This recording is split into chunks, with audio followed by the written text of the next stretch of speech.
Сәлем, родной, мен сіздерге 2009 жылы шыққан Монстр глубина киносы туралы айтатын боламын. Біз бастамастан бұрын арнаға жазылып лайк басып кет.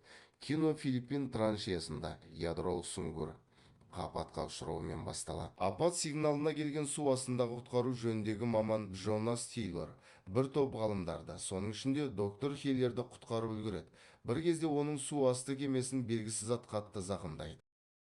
Оның іздеу тобының екі адамы тұзаққа түскенін және сүңгуір қайықтары қатты зақымдалғаны туралы айтып құтқаруды сұрайды.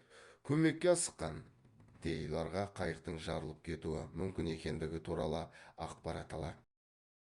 Сол себепті ол сүңгуір қайығында қалған адамдарды ағдыр талқысына тастап, өзінің шағын сүңгуір қайығымен зақымдалған субмариннен ол жарылып кетпес бұрын жеткілікті қашықтыққа кетіп үлгереді. 5 жылдан кейін миллиардер Джек Моррис өз қаражатына салынған Один атты астындағы зерттеу базасына ұшып келеді және доктор Ми Жан оған экскурсия өткізеді.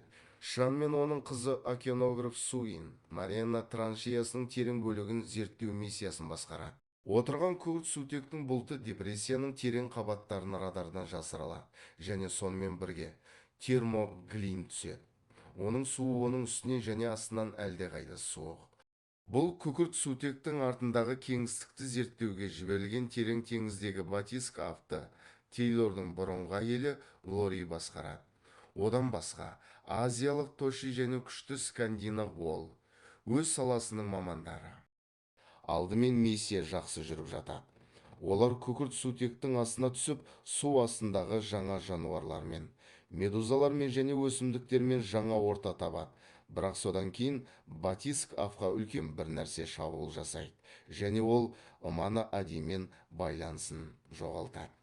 Батискаппен байланыс жоғалғанымен тіршілікті қамтамасыз ету сенсорлары бәрі тірі екендігі туралы сигнал береді. Олардың 18 сағатқа жететін ауа қоры барлығын айтады. Станция экипажының тағы бір мүшесі Джеймс Макридес ғалымдарды құтқаруға тырысу үшін Тейлорды жіберуді ұсынады. Хейлордың қарсылығына қарамастан, Шам мен Макридес Тейлорды жалдау үшін Таиландқа баруды шешеді. Тейлор осы уақыт ішінде өкініш сезімін өшіру үшін ішіп, жұмыстан бас тартады, бірақ оның бұрынғы әйелі бар екенін біліп келіседі. Қатты тереңдікке жетіп, Лори мен Уолды құтқарады. Алайда, алып тіршілік иесі қайтып келіп, қайтадан шабуылға шыққан кезде Ши батискафта қалып барлық жарық шамдарын қосады. Осылайша Тейлор, Лори және Уолдың аман есен қашып кетуіне мүмкіндік береді.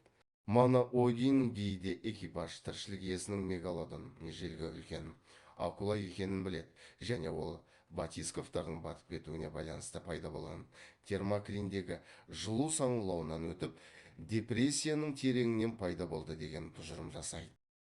Группа ақылдаса отырып, шағын кемемен мегалодонды қадағалап және оны улап өлтіреді. Өлі мегалодонды кемеге шығарып, Тейлор бұл мегалодонның тістері ол бұрын шабуыл жасаған станцияның төмен палубасындағы діңізінен кішкентай екенін байқайды. Осы кезде екінші мегалодон пайда болады. Біріншісіне қарағанда әлдеқайда үлкен және біріншісін жеп, кеменің корпусын бұзып, Уолды жұтып қояды. Мегалодонның екінші шабуылында Хеллер акуланы өзіне бұрып, дірілдей бастайды және оны Лоридің орнына жейді. Моррис акуланы қорқытуға және экипажды станцияға эвакуациялайтын қолдау тікұшағын шақырады.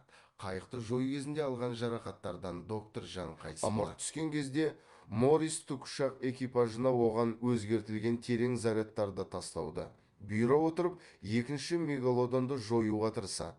Ол яхтадағы мегалодонның мәйітіне жүзеді, бірақ оның кит екенін біледі. Мегалодон яхтаға тез жүзіп келеді. Оны байқаған қайықтағылар жылдамдықты арттырады. Сол сәтте Моррис порттан құлап, оны акула өлтіреді. Тейлор мен Мана Один командасынан қалған адамдар мегалодонды бақылаудың жолын табады. Олар мегалодонның Қытай жағалауында Саня шығанағында адам толы жағажайға бара жатқанын түсінеді және оны жоюды шешеді. Мана Один командасы мегалодонның назарын аудару үшін киттердің шақыруы, дыбысын колонка арқылы қосады. Осы сәтте мегалодон бірнеше жүзушілерді жеп үлгереді. Джонсон айқаста мегалодонның ішін жарып тастайды. Сондай-ақ көзіне улы гарпунды қадап алады. Оның өлексесіне қанның иісі арқылы мегалодонды жейтін басқа қарапайым акулалар келіп оны жей бастайды. Аман қалғандар адамдар қайтадан жиналады. Ал Тейлор су инге аздап демалу жақсы болар еді деп әзілдейді. Осылай кино аяқталады. Родной кино ұнаса еңбегімді бағалап лайк басып арнаға жазылып кет.